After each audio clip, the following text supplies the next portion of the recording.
Azab itu bukan penyakit. Penyakit bukan azab. Azab itu bukan miskin. Kemiskinan bukan azab.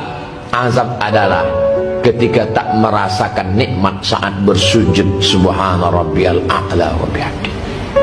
Azab itu adalah ketika makan cukup, tidur cukup, tak sempat bangun malam tahajud, tak merasakan nikmatnya usolli sunnat tahajud raka'ataini lillahi ta'ala. Itulah azab yang paling mengerikan. Kalau masalah kaya, tak ada yang lebih kaya daripada Qarun.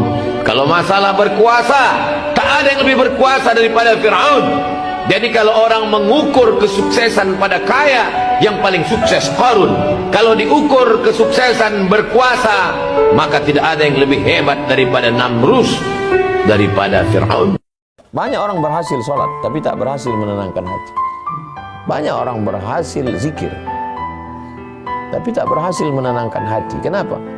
Karena kurang penyerahannya kepada Allah, kurang kepasrahannya kepada Allah. Jadi memang hidup ini misteri. Berapa banyak orang-orang yang cerdas secara intelektual, tapi kalau udah kena pukulan itu tumbang juga, jatuh. Berapa banyak orang yang sepertinya secara intelektual biasa-biasa aja, tapi tegar dia menghadapi hidup. Di mana letak rahasianya? Karena penyerahannya kepada Allah lebih kuat. Boleh jadi kita yang bertitel, yang tinggi, dimuliakan orang, penyerahannya kepada Allah kurang berserah kepada Allah. Orang yang gajinya sudah teratur rapi oleh Badan Kepegawaian Nasional BKN, itu beda penyerahannya dengan petani yang bertanam sayur di atas gunung. Bertanam dia di situ, doanya lebih khusyuk di waktu malam. Beda antara doa supir damri dengan supir angkot. Dengan doa supir damri dengan doa Metro Mini itu beda khusyuknya. Damri itu berapapun penumpang gajinya sama aja. Metro Mini dikejar sana, kejar sana. Beda.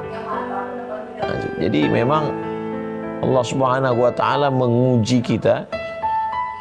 Bisa nggak kita menafikan segala ini, lalu kepemilikan itu kita katakan milik Allah, dan keputusan ini adalah keputusan Engkau ya Allah, dengan tetap berdoa dan berusaha.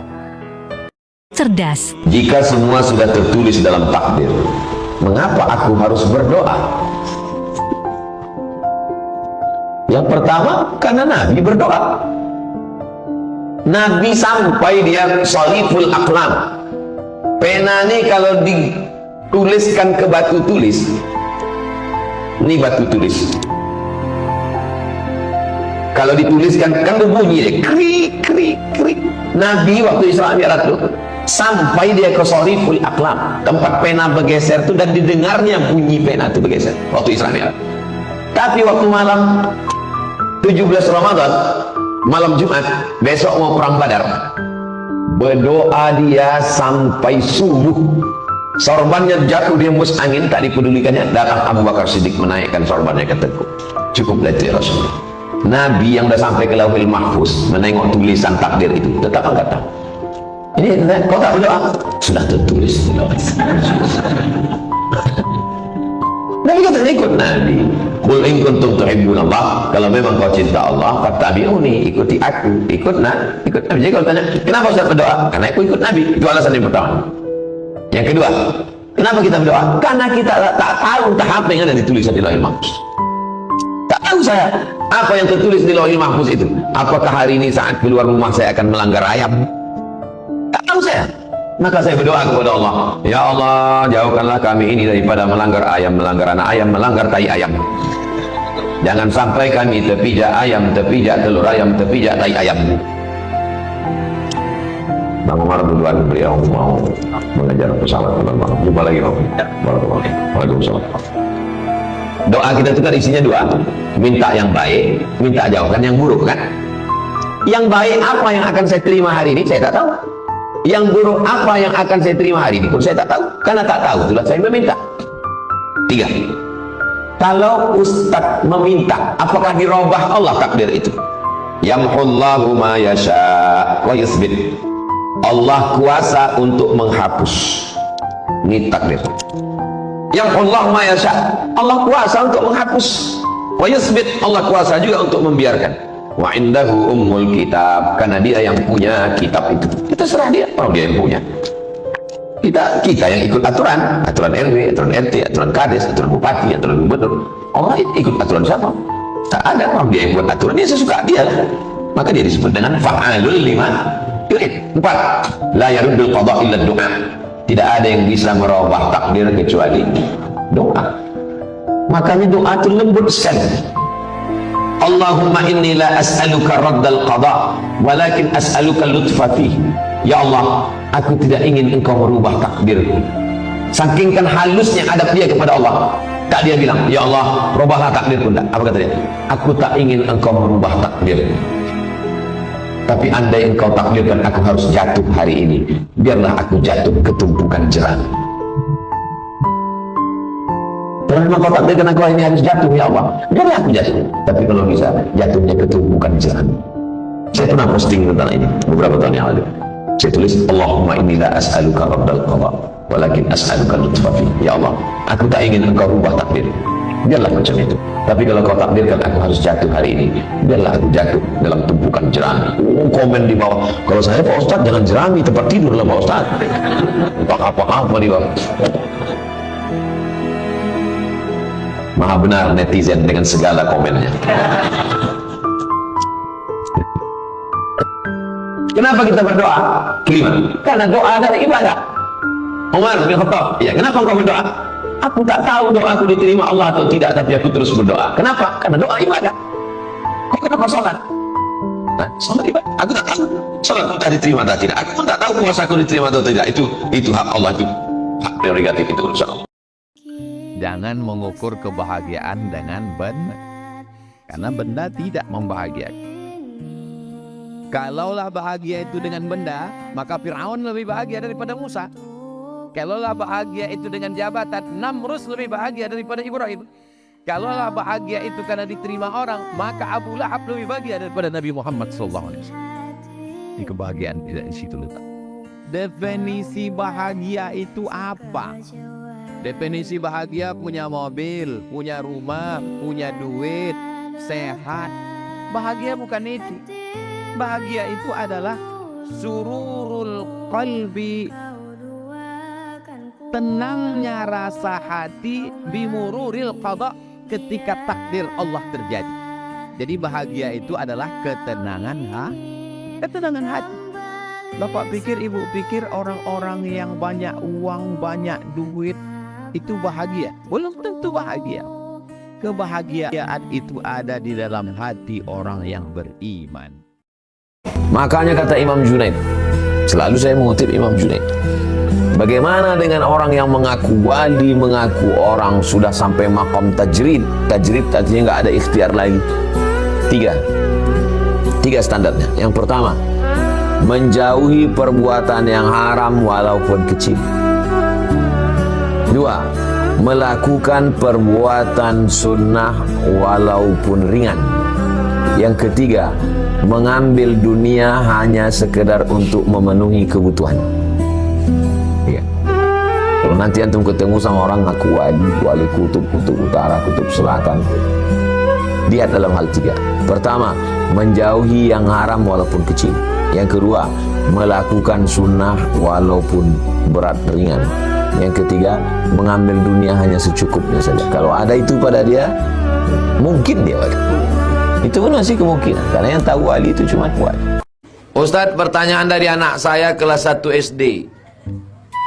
Nyamuk itu nanti masuk surga apa masuk neraka Pak Ustadz? Tolong tanyakan ke Ustadz Soman. Jadi semua binatang, anak-anakku, anak-anak kelas 1 SD yang bertanya ke nyamuk, karena dia ini kan selalu digigit nyamuk. Jadi dia mau Allah tuh adil apa tidak, memasukkan nyamuk dia ini ke neraka. Jadi anak-anakku, anak kelas 1 SD yang ini kawan kalian bertanya tentang nyamuk. Semua binatang ini nanti dibangkitkan di padang mahsyar. Ayam, itik, nyamuk, semua bangkit. Lalu kemudian dengan satu kalimah Allah mengatakan, kunu turaban, wahai semua binatang berubah kalian jadi tanah. maka nyamuk, kucing, ayam, harimau semuanya berubah menjadi tanah. Waktu itu orang kafir berkata, wa yaqulul kafiru ya laitani kuntu, andai aku jadi tanah. Maksudnya andai aku dulu binatang, waktu di dunia binatang, maka di akhirat jadi tanah. Maka nyamuk yang menggigit kau itu nanti jadi tanah. Jelas? Saya akan cerita tentang argumentasi ilmiah bahwa ahli sunnah wal jamaah itu luar biasa. Saya di Jogja berteman banyak para profesor, para doktor, termasuk akademisi sosial yang mungkin pernah di mana-mana. Pernah tanya saya begini, Pak Bahak, kenapa Anda baca kitabnya referensinya luas kok tetap NU katanya. Terus saya bilang, problemnya apa sebagai NU? Biasanya terus mereka mengutip sekian makalah. Kebetulan makalah itu provokatif dan siapapun yang baca makalah itu pasti menjadi NU, tak jamin ya. Kalau di Jogja misalnya di satu penerbitan, saya termasuk di dalamnya, itu pernah diperbandingkan kitabnya Said Muhammad Mafahim Yajibu An-Sohah dengan kitabnya Bin Bas, judulnya Hadihi Mafahimuna. Biasanya kitab-kitab terjemahan Wahabi itu memang cukup provokatif dan dengan narasi yang memang siapapun yang nggak pernah mondok pasti tertarik.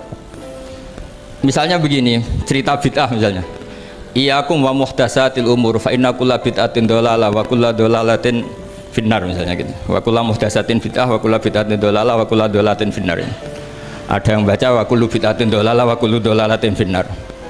Terus beliau meneruskannya begini, kata Bin Bas, hadza huwa Rasulullah hakama bi annal bid'ah kullaha dhalalah. Terus diteruskan wajar as-Syafi'i faqasama ila hasanatin wa dhalalatin wa sayiatin. Jadi dengan narasi seperti itu tuh orang itu tahu bahwa Syafi'i itu kurang ajar tenan gitu, kira-kira gitu.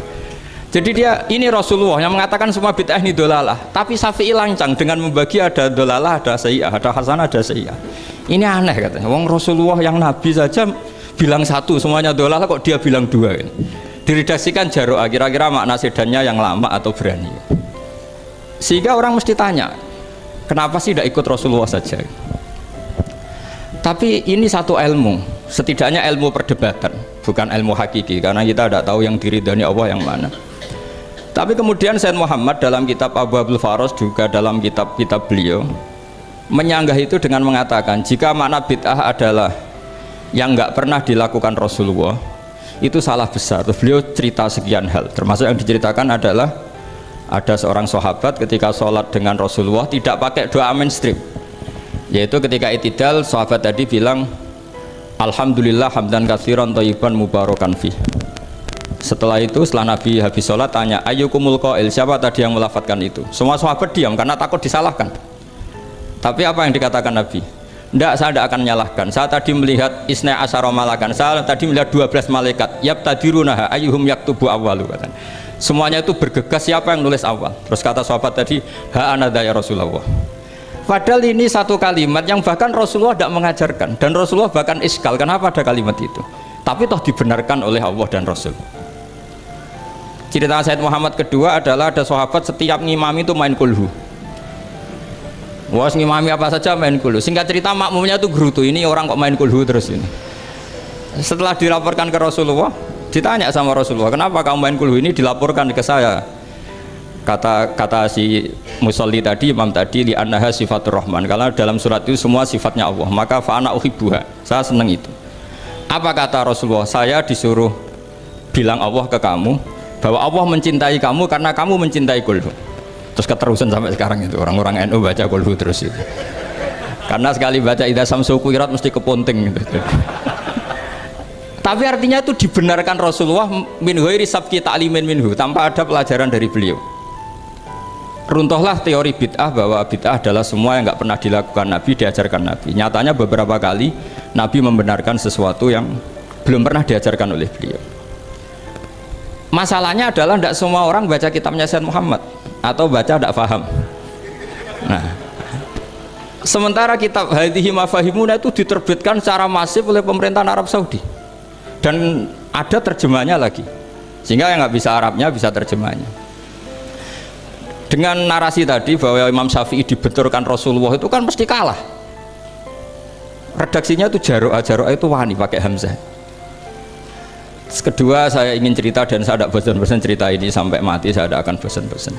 Ada kemandirian al-hujjatul balighah dalam diri kita sebagai ahli sunnah. Begini misalnya, kalimat la ilaha illallah adalah kalimat yang orang kafir 80 tahun saja kalau melafadzkan itu menjadi soro mukminan.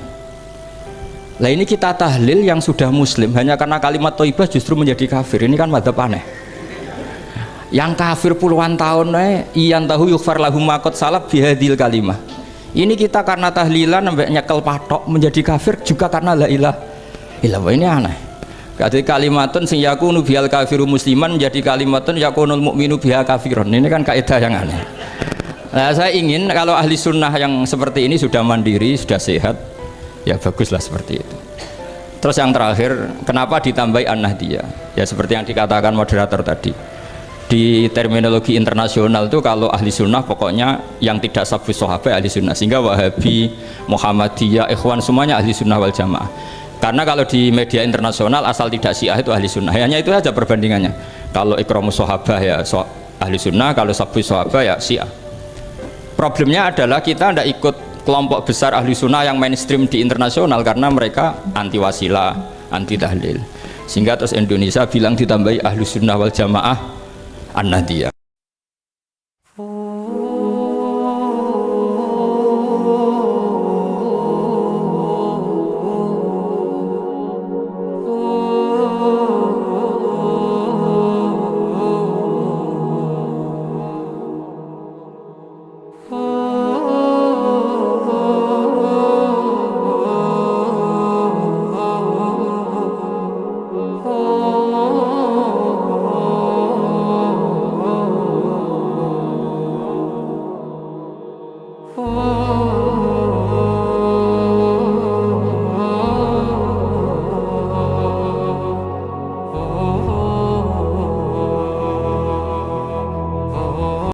Imam Abu Hanifah ini julukannya Imam Al-A'zam, imam besar, karena dia gurunya guru di atas. Ada Imam Abu Hanifah nomor 1, Imam Malik nomor 2, Imam Syafi'i nomor 3, Imam Ahmad bin Hambal nomor 4. Kau kalau bicara ilmu, ilmumu tak ada apa-apanya dibanding Imam Abu Hanifah. Imam Abu Hanifah tuh pakai sendal, nengok anak kecil pakai sendal, sendalnya tinggi, dah. Terus Imam Abu Hanifah negor, dia negor anak kecil, hai anak kecil, sendalmu terlalu tinggi, kalau kau nanti salah melangkah bisa terpleset. Masya Allah, terima kasih Tuan, kata anak kecil. Terus ditanya, Anda siapa Tuan, kata anak kecil itu. Bayangkan itu sekelas kayak Syauqi Syafik itu nanya orang tua lah kayak saya gini, siapa nama Anda? Oh saya Nu'man. Oh berarti Anda dong Imam Al-A'zam, Anda Imam Abu Hanifah itu kan, kata anak kecil. Anak kecil tahu, padahal tidak punya Instagram waktu itu. Anda Imam Abu Hanifah itu kan, Anda Imam Al-A'zam kan? Bukan aku yang memberikan nama, tapi orang-orang menyebutku begitu, kata Imam Abu Hanifah. Salah enggak kata-katanya? Coba dengarkan. Rendah hati sekali kan? Beda kan sama orang-orang, oh iya dong saya. Lalu anak kecil ini sebesar Syauqi ini ngomong begini, wahai Imam, tadi kau sudah menasehati saya, bolehkah saya menyampaikan sesuatu kepadamu? Sendal yang saya pakai ini bisa membuat kaki saya terluka, tapi nama besarmu kalau kau salah melangkah bisa menggelincirkanmu ke neraka. Tersungkur Imam Abu Hanifah, nangis sesenggukan.